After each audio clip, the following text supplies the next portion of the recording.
want to allow Bin to play his game. I can understand it, right? Bin was having a pretty strong game for himself previously on the Ambessa. They're going to take out the Annie again, so they are sticking pretty similar with their bans. It was the Varus as the ban last time around from BLG. If they do that, we're going to have everything the same.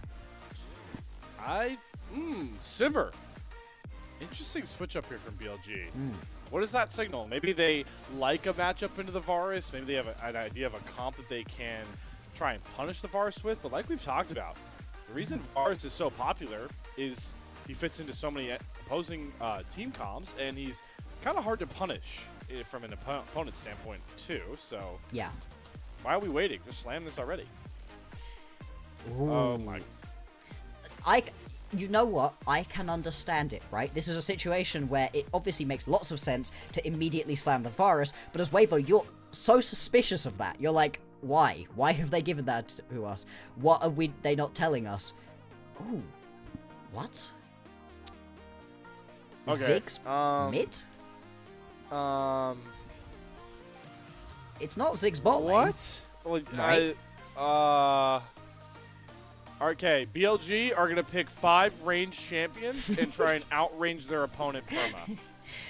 Interesting. This is very much This not is how we go to what 3 I was going games, to be Bloxer. expecting. This is how we go to 3 games. This is how you end up seeing the sunlight again after it's already gone away from you. Yeah.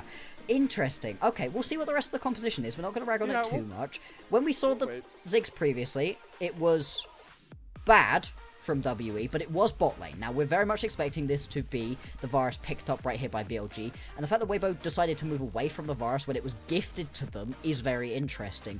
They're instead going to pit themselves up with Jhin, so get themselves a little bit of late game damage. They do now need to worry about BLG slamming tanks, and yeah, as we say that, immediately there's a hover on towards the Ornn. It's something that Bin's been playing a decent amount of over the course of his career, but a lot less recently. It's kind of fallen off just in the general meta overall. He did play it in their most recent series up against, it was the AL series, one of the Shadow Trundle games. Or no, it might have been the FPX series. Recently, nonetheless, he did play a very good Ornn game alongside Shadow's Trundle. He won't have access to that one in this game. I am really scrambling to try and figure out what helps this BLG comp. You could use some like committal engage. An Ornhorn is really good for non-committal.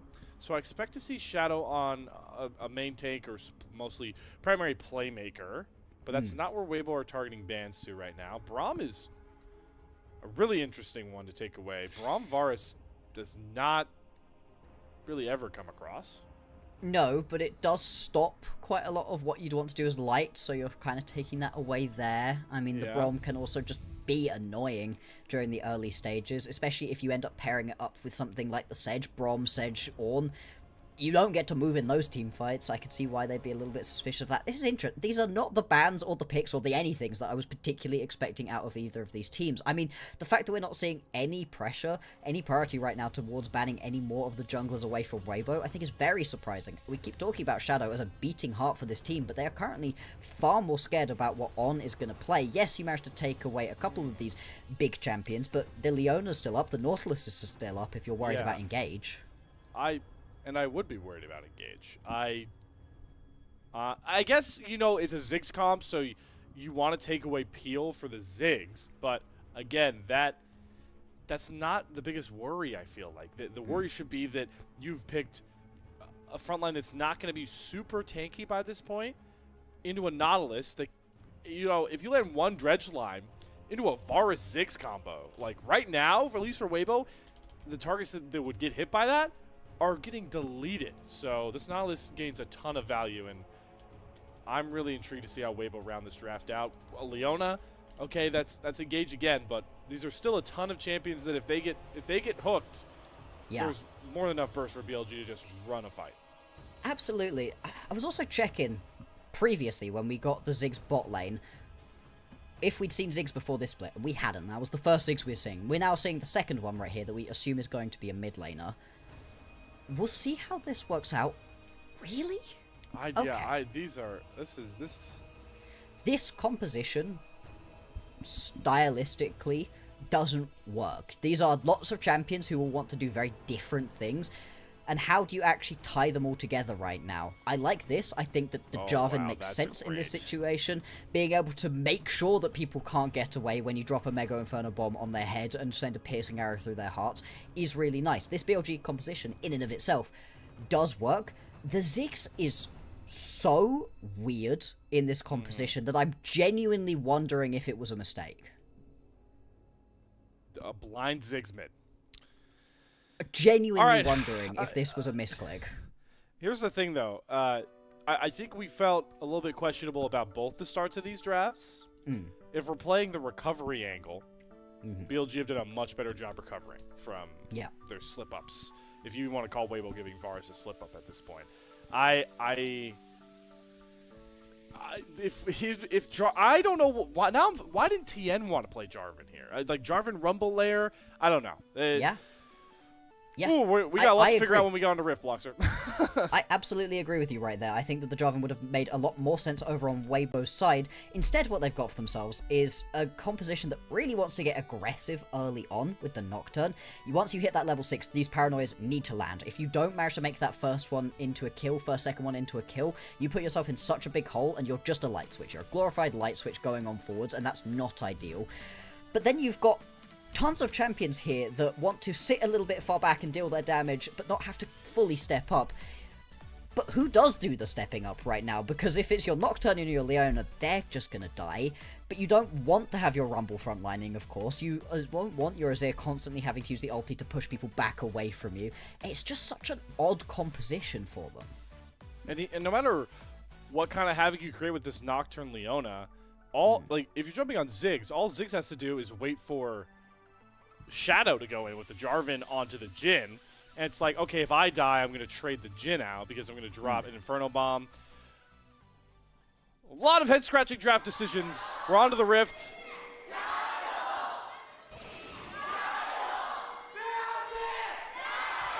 Oh my god. Okay. Don't pass out, my legend. Yeah. Holy moly. Yeah, exactly. As people that use their voices a lot and yell plenty, I know how much that hurts to yell like that. He is not talking tomorrow, jeez. Yeah, that might have been how hard I yelled at the end of that base race game from well, it's too late at night for me to be thinking about which team did that. NIP and someone. Oh, that one too, yeah, but the more recent one that we had end the series, the IG one. Nonetheless, here we go. Starting the clears. It's going to be Tian invading and forcing a vertical jungle with very good ward coverage. And I don't think Shadow is going to know about this for a little bit until he realizes nobody's gone for those chickens on the other side. Yeah, he's going to wander up towards his topside jungle and find it very empty if that's the pathing that he does take. The only way he can really salvage this for himself at this point is heading down towards his bottom lane camps. But, yeah, not sure if he's actually going to be able to recognize that that's what he needs to do in this situation. Again, watch people trading. Hang on, this is early. Knight. Gonna nearly get the kill on the Xiaohu. Now has to run away from Tian, who flashed over the wall, but Knight was waiting for just that, and they Scooby-Doo swap places. Yikes. And that is going to give you all the information you need about where it is that Tian is on the map. I do like his decision to sprint that straight down towards his bottom side camps as well. Clear those out, make sure that there can't be any cross map from Shadow. Shadow, though, recognizing that, is now going to head up towards the top side of the map. And a flashless Nocturne at this point in the game is going to be under quite a lot of threat. This might just be a stolen blue buff.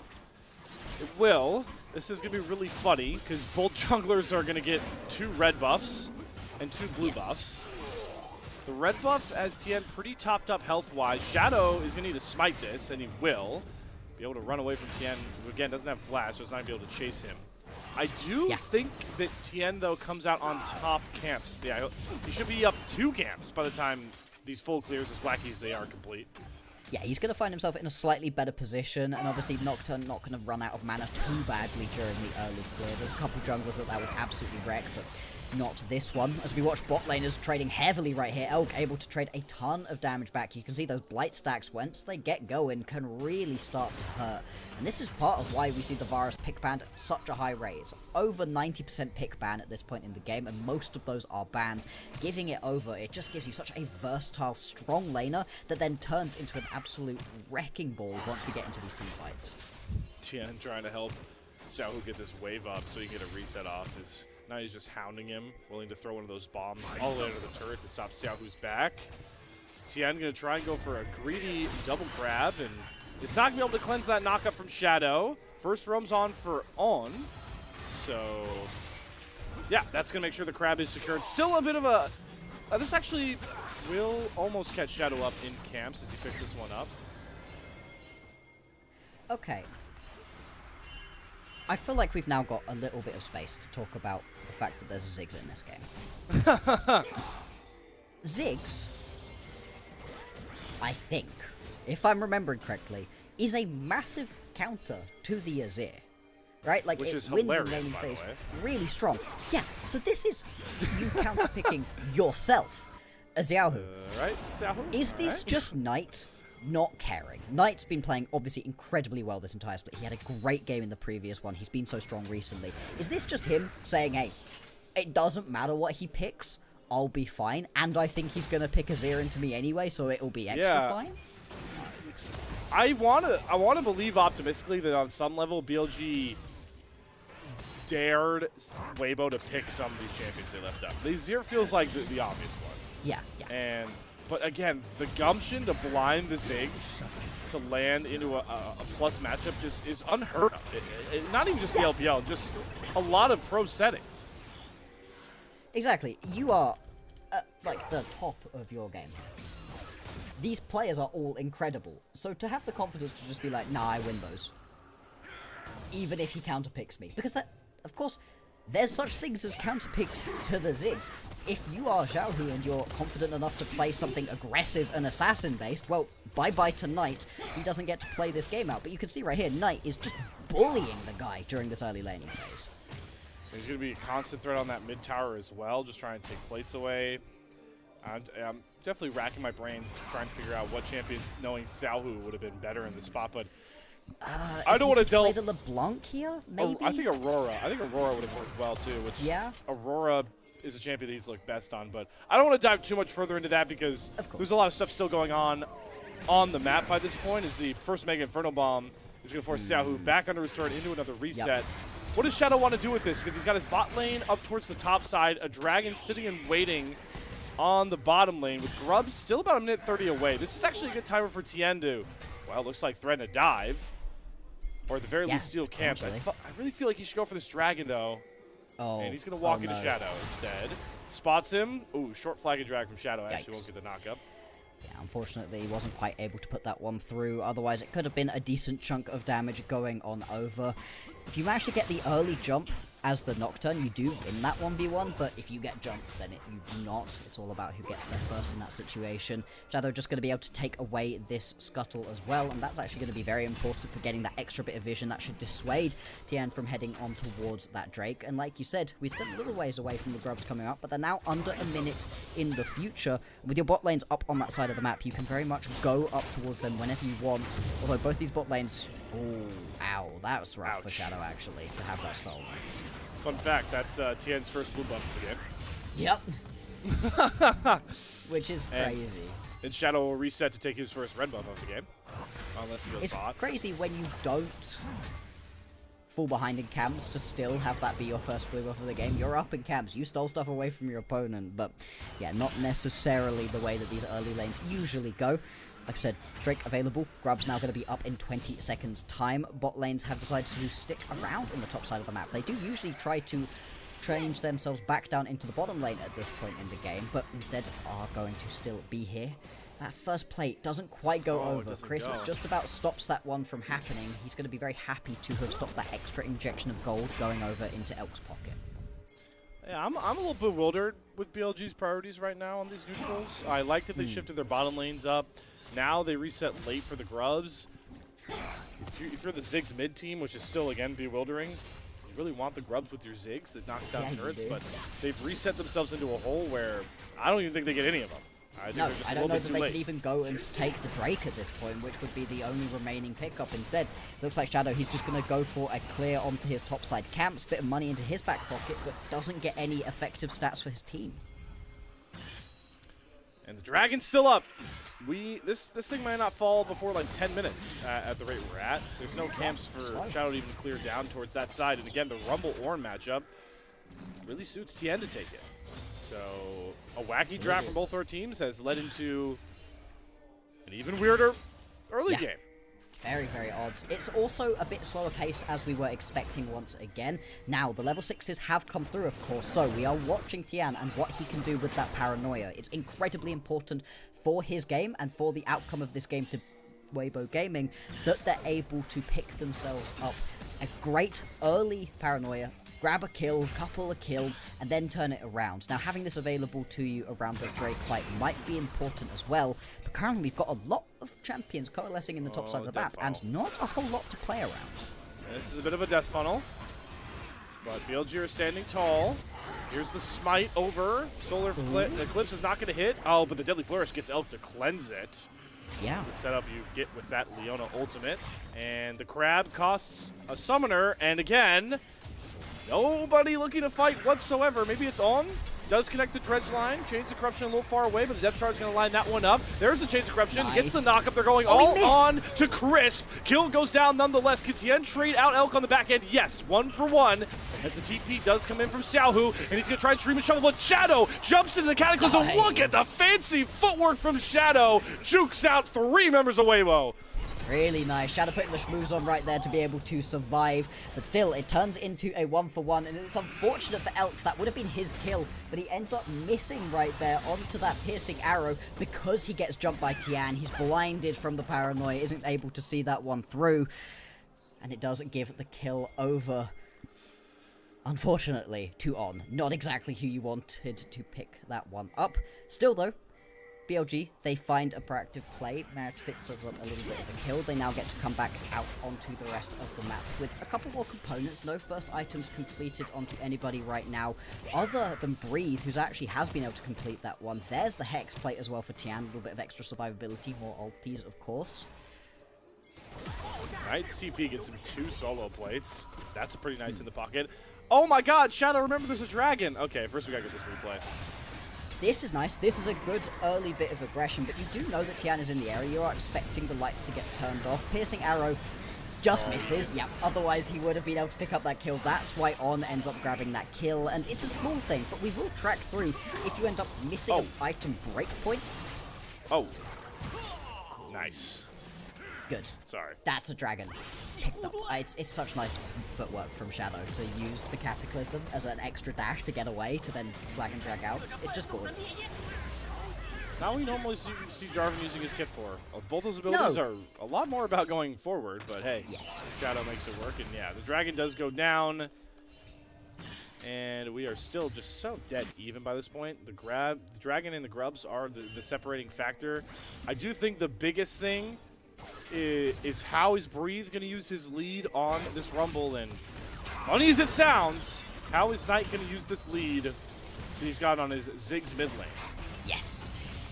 Let's see it. Luden's going to be completed here, so he's already going to be dealing a decent chunk of damage. And we did highlight, right? As much as the Ziggs is weird, I've seen this comp in solo queue before, and it rocks, right? You do have some great setup to make good use of this Ziggs. You get someone stuck in the Cataclysm, and you could just drop the Mega Inferno Bomb on top of them. That is going to be nice. We're going to watch both top laners drop their ultis. Finn has already gotten rid of the wave. He still gets feared up. Solar Flare stun into the current call. Great layering, and Crisp actually doesn't get touched by Bin, so that's not a kill given back over. It's 2 kills on Tian, who needs to prioritize this gold inflection as soon as possible. Damn. I'm surprised right there that wasn't going to be a kill over, but unfortunately for Bin, he doesn't really get the luxury of thinking about landing a hit, landing a little bit of damage right there on the Crisp to make sure that it doesn't turn into an execute. So well played out of Weibo, and they are most definitely fighting their way back into this second game. This is a much better early game from them than they had in game number 1. Still though, as you just said, Satchel Charge deletes a tower off of the map. And I think Weibo ran into quite a lot of problems in their previous game because they had a lot of towers down, and it opened the map up for BLG, stopped them from being able to get as many of their jungle camps. It caused Tian to fall behind. Well, it's going to be the same thing in this game if you allow Knight to get even a sniff of these towers. You can tell it's all Knight is really worried about right now. He backs off that top lane tier 1 knockdown. He goes towards the bottom lane. He says, all right, Ben, switch me out. I'm going after more plates. Well, not even plates anymore. Those are going to drop in about 15 seconds. So he's going to keep hunting the towers, and Bloxer, a great point made by you. Maybe that's what BLG are really prioritizing with how they're just shoving waves constantly under Weibo turrets. It's entirely possible, and the fact you've also got Demolish here on Bin for this extra chunk of damage, now you allow Knight to step up to this one, and I love this positioning here out of Shadow and On. Body blocking away from this tower. Obviously, yes, less plates that you're going to be able to pick up, but this is going to be one dead tower right here if Knight can put the charge down. Alice getting heralded here by Leona, uses the dredge line well to get distance. There's the equalizer. Soul Flare doesn't land any stuns. He flashes back over the equalizer. Flash forward from Breathes. Tian gets knocked out of his paranoia. Xiaohu gonna eat a big mega inferno bomb. And just as quickly as it started, Weibo's engage fizzles out, but now it's Shadow's turn, gets the heal speed up, but they're not willing to dive under the tier 1 turret. Can they get Knight close enough for the satchel charge becomes the bigger question. No, the Sand Soldiers stand tall. Look out for the piercing arrow, though. Does hit onto Xiaohu. Curtain call coming from the side, out of light, but Shadow's going to hunt him down. Does not commit the Cataclysm, though, to force the flash out of light because, yeah, exactly, Bloxer. What do BLG care about most? Turrets, not kills right now. Exactly. Now Shadow can jump on forwards. Cataclysm goes on in. I spoke too soon. And Shadow did not know about the Nocturne spell shield that cleanses the Horn and feats of warfare over to Weibo. It was a nice start. I'm genuinely deeply disappointed in BLG in this moment, and they do all of that, and they exhibit so much restraint to stop themselves from making that play too aggressive, and then all of a sudden, right at the last minute, Shadow goes flying in, and he makes the same mistake that On does in the previous game, where he thinks, no, we can make this work a little bit extra, right? We can go a little bit further forwards. Unfortunately, that does not work out. Still, though, they're sat at 2 towers to 0. This mid lane tower is very close to being in satchel charge range, and I would also like to highlight that in that previous fight, the satchel charge did work not in taking down the tower, but in both bopping Tian out of his ulti and chucking Knight to safety. It's working really well for them right now, as much as it's an odd thing. I mean, just look at the gold. The Knight diff is stupid for BLG right now. He's up over 1,000 gold over Xiaohu, and he's about to increase that lead, because guess what? Satchel Charge knocks his turret down. Chains of Corruption has to be cleansed by Crisp. Here comes the Paranoia on the backside. Knight does not get hit by the Solar Flare stun. Instead, they're trying to lock up On, who will fall. Infernal Bomb doesn't have enough damage to kill off Tian just yet, so Weibo get 1 kill back for their 3rd turret loss of the game. No Deadly Flourish lands on tonight, and the health bars are much more favoring BLG despite losing 1 member. Yeah, losing a member isn't ideal. This is why the gold lead hasn't gotten much bigger right here for BLG, because they do keep missing out onto these kills, but it's the pressure that they're getting for themselves that's so huge. Right now they can move on towards the Rift Herald. If they can pick this one up, it can be used on tier 2 towers now. Okay, remember, no Paranoia. Oh no, Crisp! Too Yikes. crispy, more like burnt on that flash. At least they'll get the Herald. At least they'll get the Herald. At least they'll get the Herald. Okay, alright, they get it. Tian doesn't smite that entire... Did he not have it up? It looked like it was up. It literally just came up. It was on cooldown. And Elk so nearly stealing that one away, both with the piercing arrow and just chucking extra damage down on top of it. Watching this fight back, I think this is, again, a little bit over-aggression from On. He doesn't need to jump Crisp right here. You're getting the tower either way. The fact that the Solar Flare Center just misses out on being able to stun up Knight is the reason that this fight doesn't go correct for them. Otherwise, they could have picked up a ton more kills. But yes, they did get the Rift Herald. It was picked up as well. Tian does now have it in his pocket, so he can use that to try to at least begin evening the tower lead a little bit. Well, BLG have succeeded in their one very critical early game plan. They have a lot more real estate on the map than Weibo can answer for. That's what kept them up in feats of strength, by the way, as well. The only thing they've claimed. The Otacon is going to decide that said feats of strength conversation here as well, as a little added caveat to watch forward as the gold stays strikingly close. But Bloxer, how much more confident do you feel in BLG knowing it's another game where they have a lot more map supremacy, which was a key factor in their game 1 win? Yeah, I'm not actually that worried about the fact that they've fallen down in kills. They've kept it even in gold, and because they have all of this map pressure, it's just putting extra pressure on Weibo. It's going to make going for these objectives so much harder. Now, whilst that's important when the Rift Herald and the Grubs and the Drakes are up, it becomes doubly so when you've got yourself a Baron or an Atakan on the map. An Atakan coming in just under 2 minutes time. Now, with all of these waves that you can push through and not have to worry about towers you can fall back to if things go wrong, it just makes the game easier to play for BLG.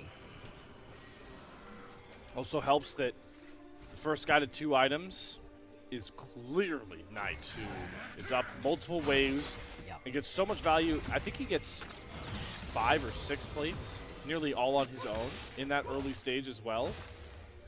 And you can remember that towards the end of that last fight, right? The Inferno Bomb comes down on the 3 members. It doesn't do enough to kill.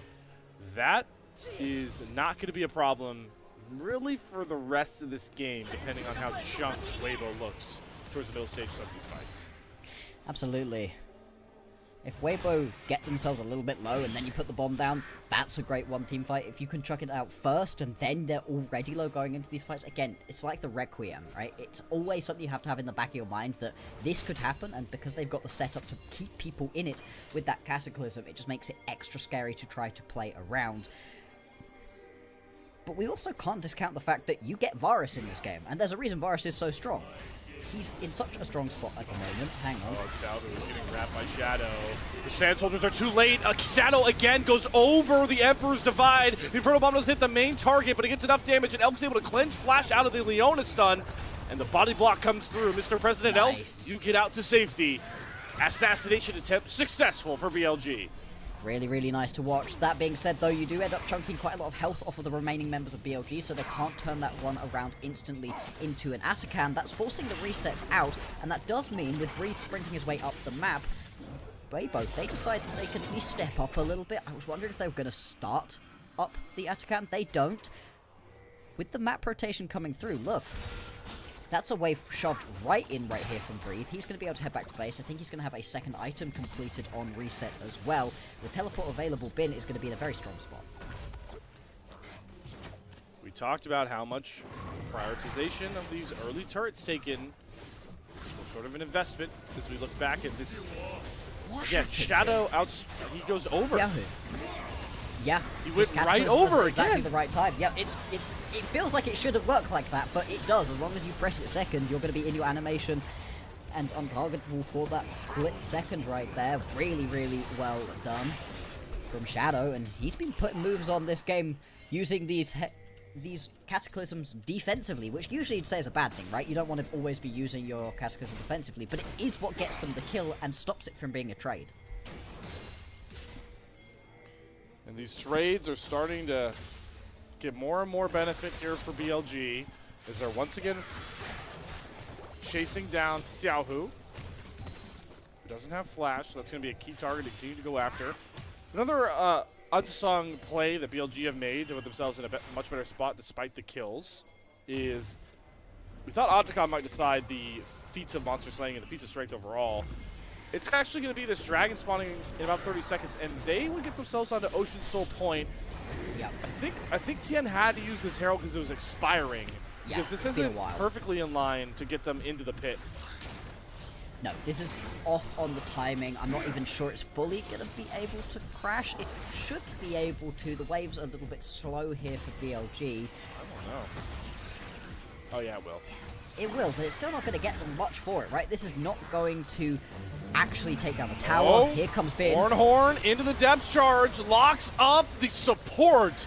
Chris goes down with little to say about it. The Equalizer, a fleeting hope to try and keep Weibo's support up, but now they're in a 5 versus 4, and they really have to count all of their eggs before they try and hatch themselves a dragon play. Tian's getting chased down by Shadow, who dunks him into the Cataclysm, immediately forces the flash. Flag and drag after, but Shadow got what he wanted, gets the flash out of Tian. Yep. And now they can turn their attention towards the dragon, but first they got to clear out these control wards so they don't give Tian a way back in for a steal. But Shadow's taking a large amount of damage here from Light, who feels comfortable enough to open up the curtain call. It will not spell the end of this play for BLG just yet. Here comes the paranoia. They still have vision on the dragon. They're going to hold it and wait for Tian to go in. He goes all in for Elk, but again, he's just too safe. Deadly Flourish won't find his mark. Tian is down.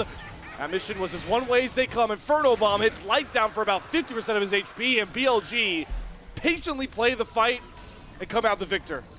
Really, really nice. If we get a highlight back of this one, I would very much like to talk about On. He body blocked literally everything that Light did in that fight. Every single one of those ulti bullets, he absorbed. He stops that deadly flourish from coming through to be able to pick up the kill as well. He's just a menace right now, sat in the front line, absorbing all of the pressure, and BLG making it work right here. As you said, that's going to be the feats going over to BLG. Upgraded boots, and upgraded boots are genuinely very useful in this game. When you've got yourself extra boots that you can move towards, and then also you've got yourself an Ornn with ornaments coming in at this point. He's now hit level 14. You've just got that higher a ceiling that your opponents literally cannot reach. The more and more I think about this game and the draft we had, the more comfortable I am with saying that I think BLG were kind of calling the bluff that Weibo are too slow in their early games. Can you play it early? Can you punish us? Can you punish us? Yeah, that's exactly right, Bloxer. And BLG kind of just mogging on Weibo, because boy, did they very sparingly punish them. And even the punishes that did come through was when BLG deviated from the plan of chilling out and letting the game come to them and went a little bit too aggressive, right? We're thinking that bot lane play where Shadow jumps in when he maybe shouldn't have done. But that didn't really get punished that badly. You get lost one kill. Shadow going in now onto Chris. Please. But yeah, man, that's a pretty tanky Jarvan. Chris cleanses one of the stuns. Kurt Call comes across. Tian is in. Xiaohu, watch him for a little bit of Shuriman shuffle action. Knock up Inferno Bomb. Holy moly, Breathe is getting deleted. And Bin, one more auto will find the first kill. Bin is way too tanky. He misses his Ornhorn. Not going to talk about that one, Bin, because he's just running down Light. Chris is trying to kite back to him, but Shadow has a flag and drag. Going to go after Light. Doesn't have the Cataclysm. Maybe went a bit too far forward. Chris is going to be the next target as Knight is completely protected in this fight. And Elk is not going to fall just to the might of Tian. It has to be Xiaohu, because Light is having to run back towards his base. Weibo's front line is completely scattered as BLG find themselves a narrow but a fight win.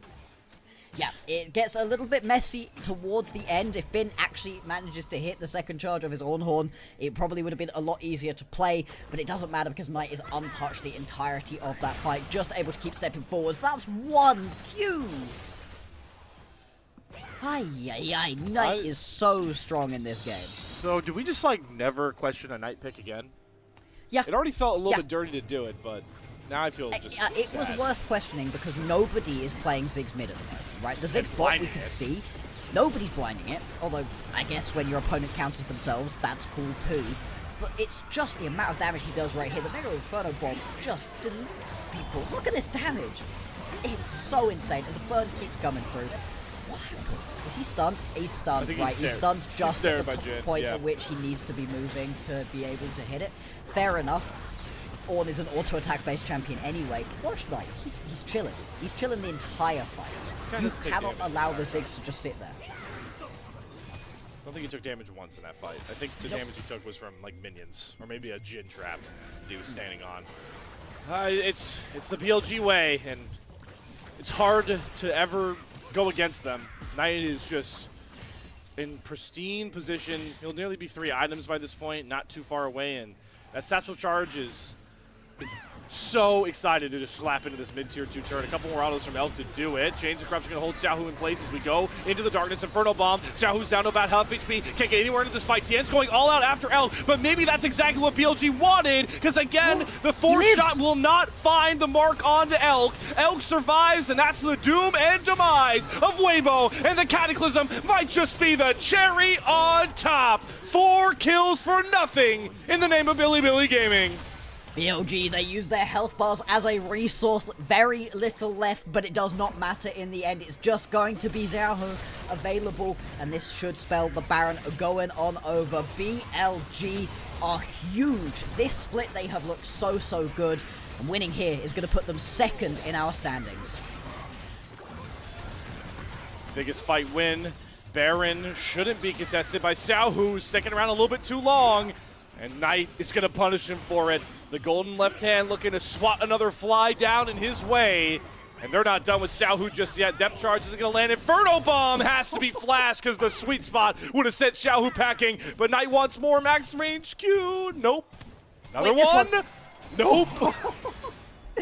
So close. I mean, that was Xiaohu running for his dang life. Baron now available to BLG, and they could also turn around and go get themselves this Dragon Soul if they're able to pick it up. Shadow off of the reset. A couple more components in inventory, looking much healthier as well. What can you do as Weibo? You have to get on top of Knight in these fights. They blew everything on Elk previously, and that didn't work. Knight still has Flash, and a Satchel Charge, and the protection of this BLG front line. And Tian's going to have to let this Soul go. Maybe goes for a Paranoia Steal. No. Nope. That's the state of Weibo right now. Giving away Ocean Soul way too far behind in a game that will end their series. And there's still Atakan available as well if BLG want to go and pick that one up before finishing things off. Yeah, we usually lose that one much earlier on in the game, but in this one things have been just a little bit slower. BLG, they put themselves in a huge advantage. And you asked me, what, 15 minutes ago, was I worried about BLG after the early game? And the answer was no, and I think you were expecting that answer too, right? They just had so much control over the map.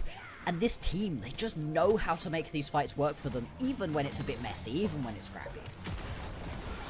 And just as it started, the Satchel Charge starts breaking open.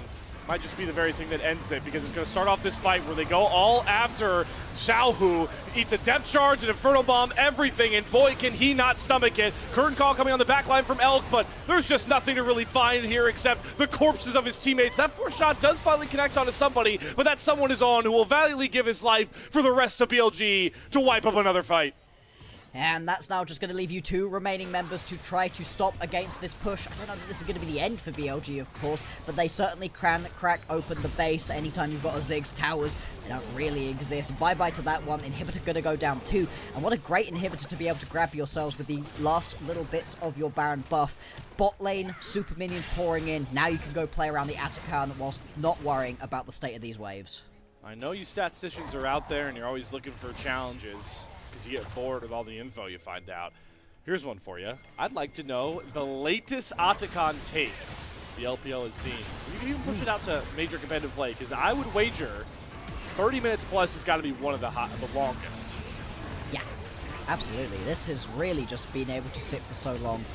We have a look back at this fight, and it works, kind of, in that Tian manages to get into the backline and actually take out Elk. That's something, but we keep saying it, right? Elk's not the target you really need to be picking up. Knight is still chilling. He's come out of the last 3 team fights basically full HP.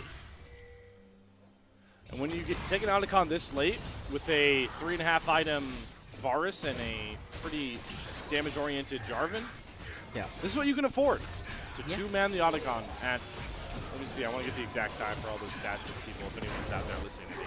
31-17. Let's see if that's the latest Otacon take we've seen since it transitioned to Thornbound. 31-17. That is very, very delayed right here. But without the Baron buff, it's going to be slightly, marginally harder to crack open the remaining towers in the base. The outside ones, nice and easy, of course. All right, yeah.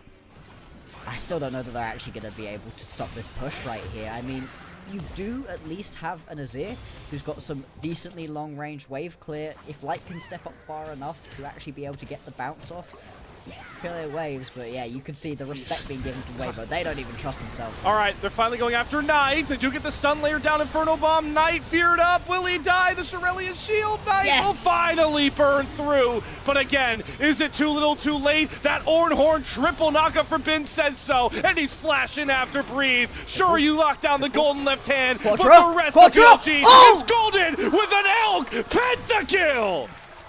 Oh, it's a penta right there. Elk manages to pick it up. The one fight where everybody doesn't jump him from Weibo. He turns it around and says, mistake on you. This is going to be a 2-0 for BLG.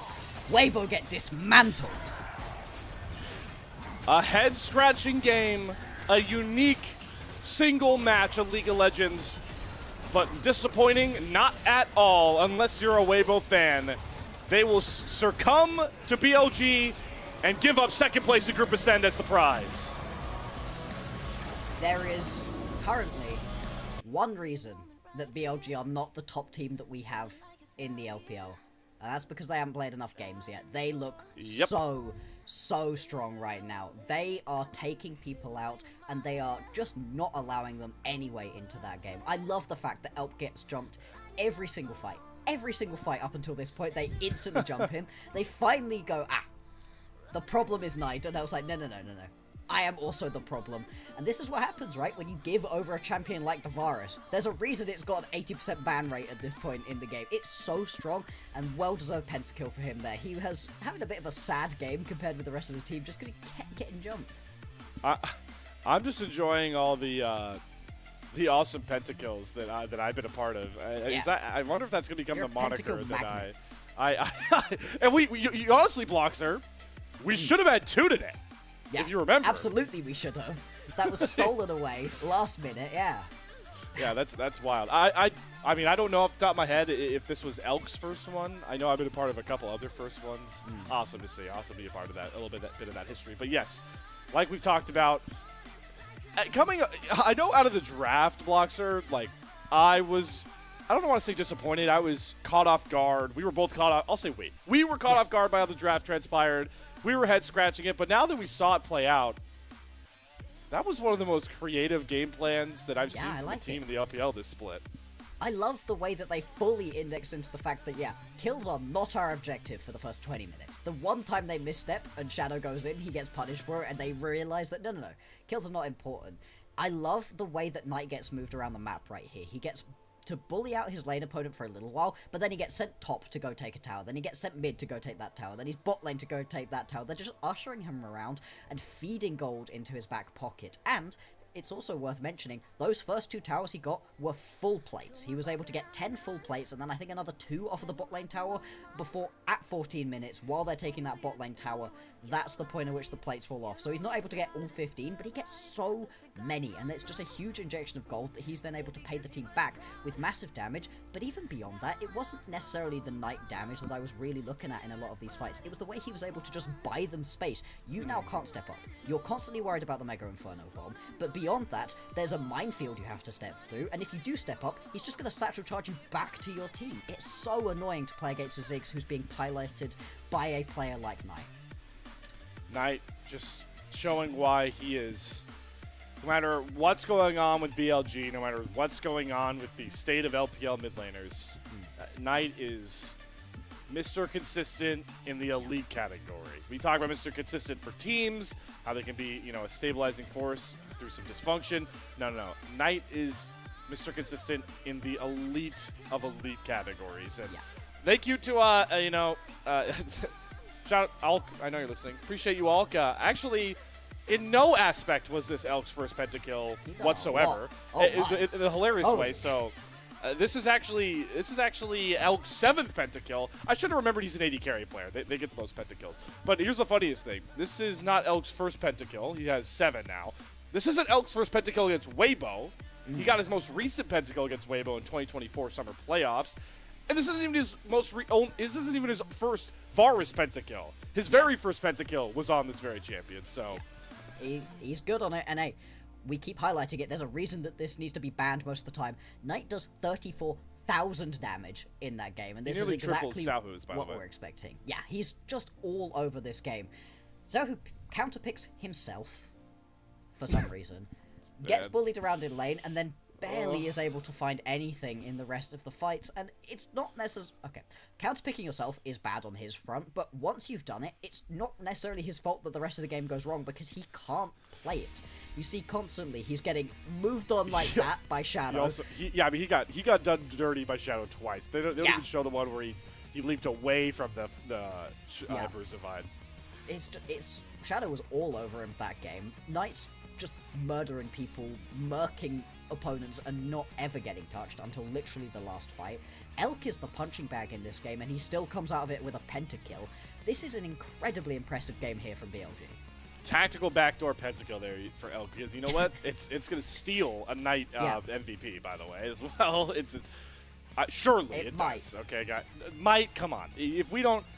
I think pentakills should enable automatic player of the games, personally. I mean, I haven't seen it not do that. Of the pentakills I've seen, Bloxer, they have all gotten player of the game. That's fair, but did their mid laner get all of the other kills previously and do 36,000 damage? Some of them, they weren't the best players in that single game. It's very shiny. In terms of voting for MVPs, it's very shiny to go, but he got a pentakill. And you know what? Most valuable player in that every time they decided to jump him, it meant Knight was able to sit and deal his damage, right? He was very valuable to the team, whether he was playing Grey Screen Simulator or not. He was still able to land the damage when needed. And yeah, looking back at these fights, coming out of the draft, at least going into the second round of bans in the draft, I was like, BLG, this is a bit odd. But by the end of it, I was like, Weibo, you have thrown this one away for yourselves. It was such an odd composition from them. And the Nocturne, it had its moments, kind of. But you could see it here, right? Yeah, you get the kill on tonight. Cool. Cool. Watch this triple Ornhorn. Oh my god, I hit 4 people. That was so gross, man. Nice. It was nice. This is also what we've been saying, right? About how Bin looks best when he's on these big tanky champions. This was a really smooth Ornn game from him. There were a couple Ornhorns that he wasn't able to land, but he didn't miss any himself. He was rooted up, he was stunned up whenever that happened. This is the reaction to the Penta, I'm sure. That's it. Yep. Hey, I wonder who good on the realized designer of was that coming chair. or I thought that chair was going backwards when he launched off like that. That was good. Sturdy office chairs, nonetheless. Sturdy MVP coming Elks away as BLG have dismantled Weibo. You know, Bloxer, we were correct in our assessment of one of these series. We can take that on our chest and move on out of here. Hey, we were right about the outcome of both. That's like, we're grasping at straws. We both sat here saying that W are going down 0-2. 2 is to Vos, yeah. Okay, fair enough. The thing I think that I love the most about the schedule we've had right here, where we got these 2 games back to back, is that these are both 2 of the undefeated teams playing. Top Esports now undefeated, they're now 5-0, and this is BLG putting themselves at 3-0. But the way that they are winning is much stronger for BLG. Yes. The way that Weibo were winning coming into this matchup, where they both had themselves a lot of wins, was suspicious, and now BLG come out on top. And then you compare it to Top Esports, who struggled today with WE. Makes you wonder, right? And we will be seeing both of these 2 teams play each other next. BLG and Top Esports' next game, the final game of Week 3, is going to be against each other. Wow, that's props to you, Bloxer. Knight. I'm happy about the voters. I'm cheering for the voters here that they were correct. They have Knight has just aura checked his own AD carry. Nice penta, bro. Check this. Okay, you know what? Some of these stats are ludicrous. This guy was 230. Look at that damage per gold percentage. Yeah. Oh my lord. He was all over this game, and we were really questioning it, right? And I think this also should be something that the other teams around the league need to worry about. If Knight's feeling himself to the point where he's happy to pull out the mid lane zigs that we've literally not seen yet so far, and then styles on opponents like this, that's a worrying form for Knight to be in. He's always had the sort of champion pool that, I don't know, I personally would be worried about, but if he's pulling things out like this, there were tons of other standard mid lane carries that he could have gone towards here that we've seen a million times before, but nah, give me the zigs. That's now another thing that you have to worry about when playing this team. Very true, very true. Another thing you got to worry about if you're Weibo, these updated standings. Let's throw them up. Thank you, Chippy, for getting these in order. As Weibo will shift down, and it is starting to really clearly form the different tiers that we have in Group Ascend. I won't say the bottom is really figured out. That's a whole other nightmare to figure out, but the main point I want to make is the top 2 spots are separate themselves, and the way they're playing, don't see them looking back anytime soon. No, absolutely not. These 2 have been looking incredibly strong so far. Top Esports with a little bit shakier today. That first game versus WE was worrying, so I'm very, very fascinated by that matchup. Like you said, it's the last game that we're going to see this week. It will be on Sunday, whichever the time it is for you in that last slot, but that's not going to be... It is Sunday. It's just, you know, we don't talk about the hour on Sunday, it is. Yes. It's a miserable point of Sunday for you, for the North American fans. For us, it will be on Sunday sometime in the early to mid-afternoon, which is much, much nicer for us to deal with. It's not first time that we're going to see these two teams either, though. Both Top Esports and BLG are also going to be playing, I think... Oh, no, they aren't. No, I thought they were not. playing again. No, they're not. This will decide who is the last undefeated team. And you know what? You can make fun of me, Bloxer, for what hour that series is happening, but guess what? I'll be awake because I'll be casting that series. So that one will be a blast to see between BLG and Top Esports. Getting a little too far ahead of ourselves, though. That does close out our day, folks. Another 5-game set here from Group Ascend of the LPL English. The final day of July. We'll move in to the biggest month the LPL has to offer, because in August, we find out all 4 of our Worlds teams are Split 3 champion and more. So that's fun to look forward to. But what I have been looking forward to end our night here is the very special thank you that we always like to end things up out here with. Bloxer, thank you very much to our elite coffee supporters, Aaron Soup, Mong, Forest Without, and owners of a Sill Mural. Their pledged financial contributions help level up the broadcast and get back to the cast and crew who strive to give you an English LPL product every single day. So shout out the elite coffee supporters. Shout out Bloxer for once again being the partner at my side as we've been on so many of these series. It was a blast today, my friend. Through some of the more wacky League of Legends we possibly could have watched. And Chippy, of course, our amazing maestro producer behind the scenes. That'll do it for us. We'll see all you guys in the month known as August.